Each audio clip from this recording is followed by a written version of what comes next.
Hey guys, and welcome to another review of the Sun and Moon anime. Today I'm gonna cover episode 53, Hurry the Great Lusamine Rescue Operation.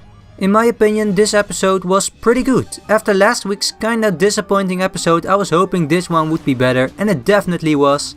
Although I enjoyed it, I did have some issues with it, but I can just look past most of them.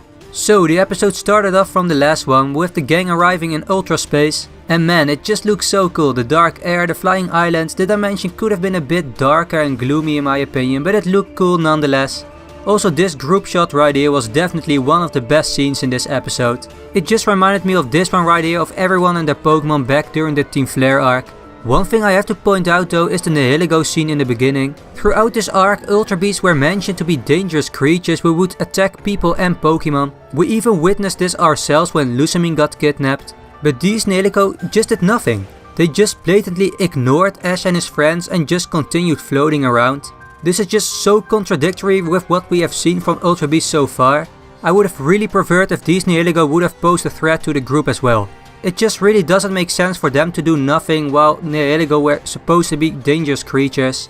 Anyways, after sending out their Pokemon, the group spots Lusamine, who has been fused with Nihilego. Man, this was so cool as well to see this Lusamine form in the anime. It was just such a cool twist in the games as well, so I'm really happy the writers put this in the anime as well. Unlike in the games though, Lusamine in this form is not evil, but instead acts as a child and tells everyone to stay away, as she is afraid everyone will steal her precious Nihilego from her. According to Gladion, she's behaving this way because of her fascination for Ultra Beasts.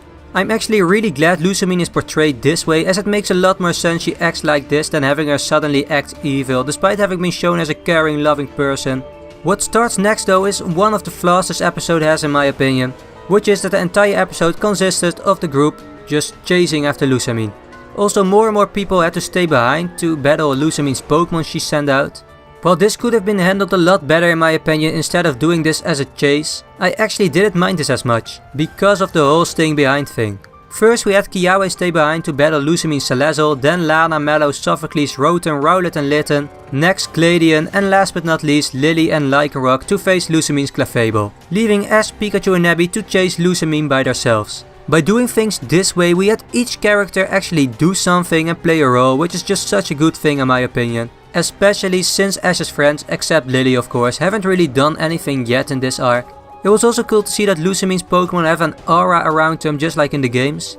My complaint about this though is that Ash's friends were able to take on Lusamine's Pokemon even though they haven't really done any training with their Pokemon so far and aren't experienced in battling. I can accept Kiawe being able to defeat Salazzle since Kiawe is Ash's only classmate who has battling experience. But the others being able to take on Lusamine's aura boosted Lilligant, Milotic and Mismagius, just no.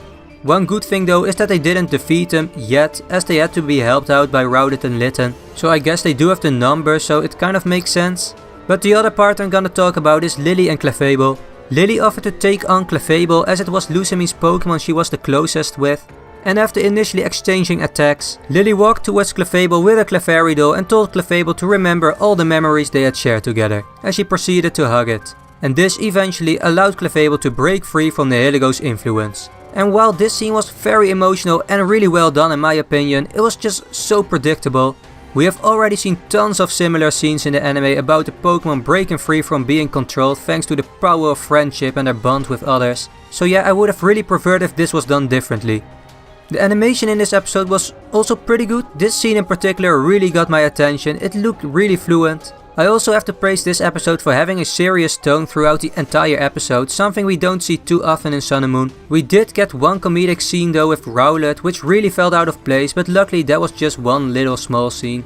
So this episode, despite its flaws, was really good in my opinion. I genuinely enjoyed it.